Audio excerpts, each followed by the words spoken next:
By the way, this is also the way you can show them how relevant Christianity is. In fact, why did Jesus come is a question we need to ask ourselves when we're trying to figure out what Christianity is all about. You know, Jesus actually told us why he came. He said, "For even the Son of Man did not come to be served, but to serve and to give his life as a ransom for many." You go, what's this ransom business?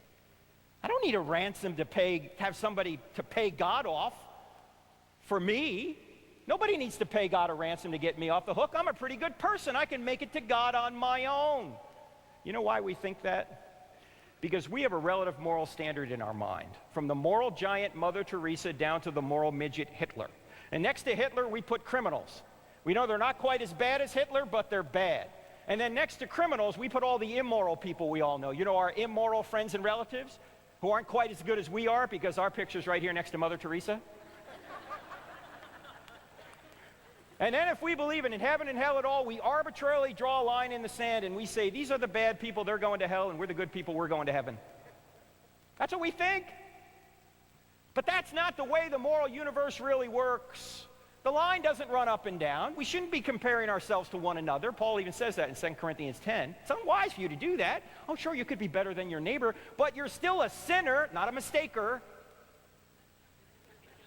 Well, you're that too. No, the line doesn't run up and down. The line actually runs across the top, and all of us have fallen short of that line, from Mother Teresa down to Hitler. And what Christ has come and done is he's lived a perfect life in our place. And by trusting in him, we can not only be forgiven, we can be given his righteousness. Think about that. Think about how amazing that is. You're not just forgiven, you're given his righteousness. So the purpose of his life was to be punished in your place, and all you need to do to have your bad things forgiven, if you don't want to use the word sin, everyone agrees they've done bad things. All you need to do is trust in what Christ has done. Now that's pretty good news, don't you think? It's great news. But some people don't want it because they still want to continue to do bad things. And that's going to get in the way.